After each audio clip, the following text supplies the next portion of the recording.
Hello friends, we are here today in Revelation chapter 14. So what's happening in this chapter is that there's basically two groups of people. In the beginning, it shows the Lamb, obviously Jesus, and he is on Mount Zion. Now Mount Zion is more than just Mount Zion. You know, Mount Zion is the mountain where Jerusalem is on top. You know, the temple in Jerusalem is on top of Mount Zion. But it's also a symbol of heaven. The Lamb is on Mount Zion, and with the Lamb is the 144,000 mentioned a couple chapters ago.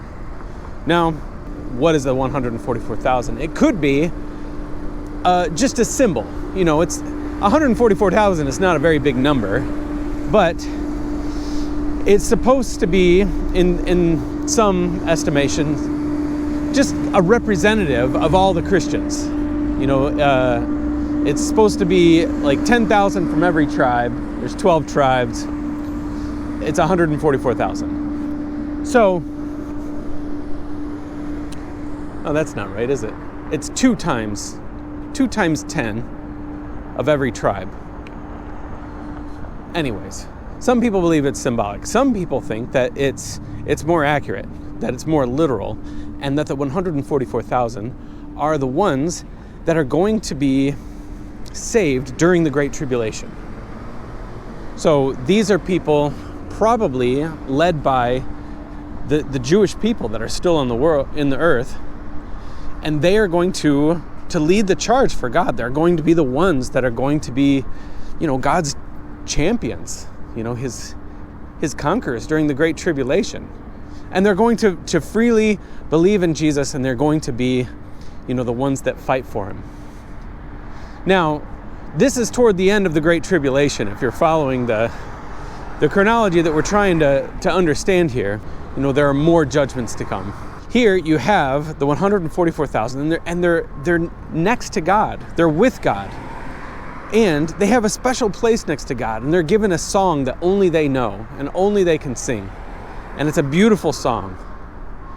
And so this is a very glorious position for them. They were put in a very difficult place, and they have triumphed.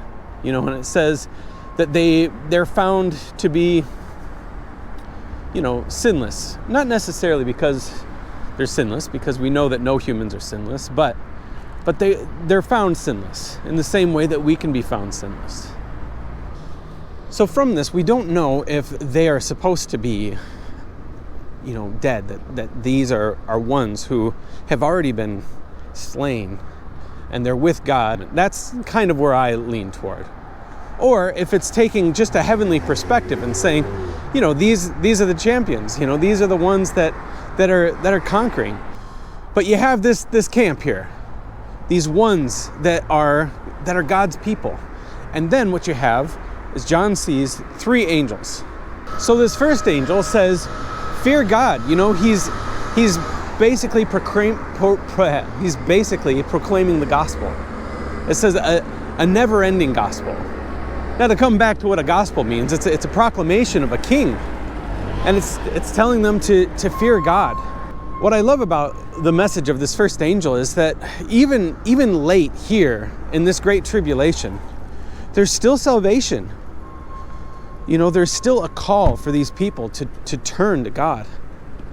And then the second angel comes, and it's saying, fallen is Babylon. Now, Babylon is to symbolize really a kingdom without God. It's to symbolize, a godlessness, a very worldly kingdom. And he's saying, look, this kingdom is fallen. It's not going to last. So the third angel comes out, and it really has a much scarier message. You know, the first message is that you should turn to God. Second message is your kingdom is gone. The third message is this is what's going to happen if you don't turn to God.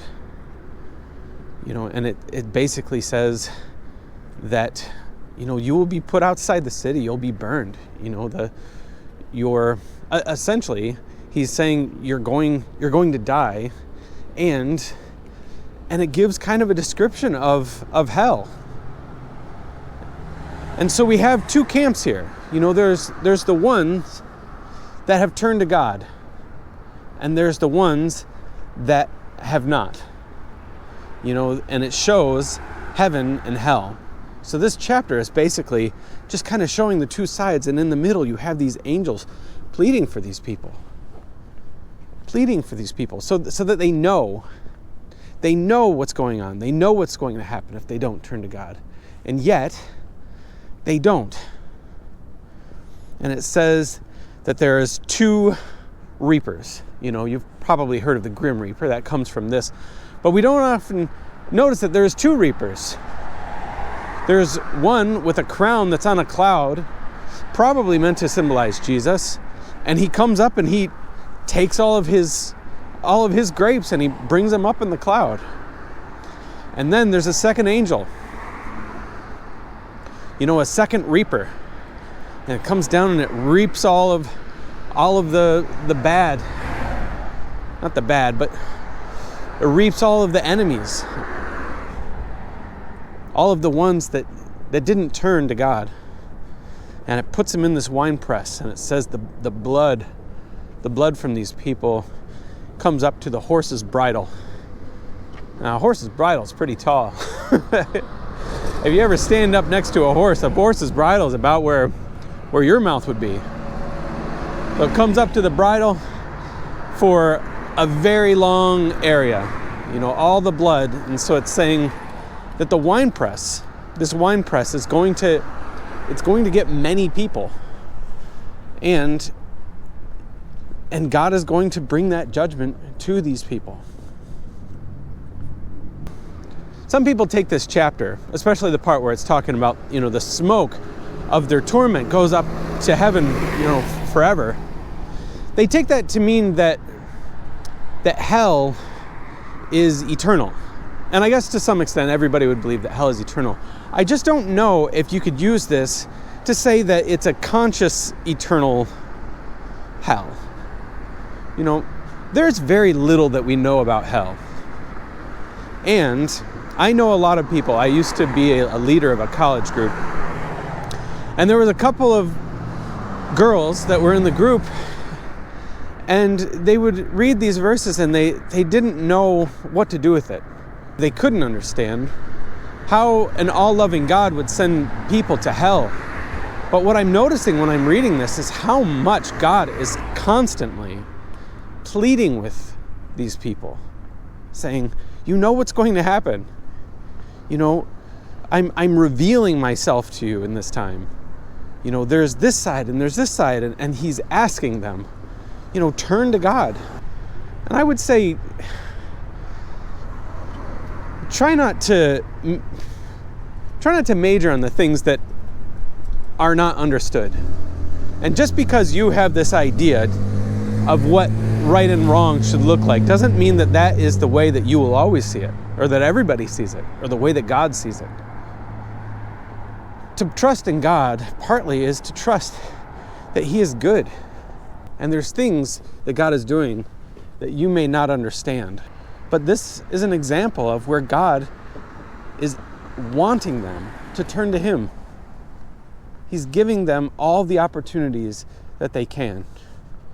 And so I see it as just. And I don't know what it's going to be like for them. But in other cultures, people look at this justice, and it's the thing that attracts them to God, because they know of all the difficulties that they've gone through in their life, and they think there must be a just God who's going to take the evil of the world and he's going to cleanse it. So anyways, this is Revelation chapter 14. Have a great day. Bye.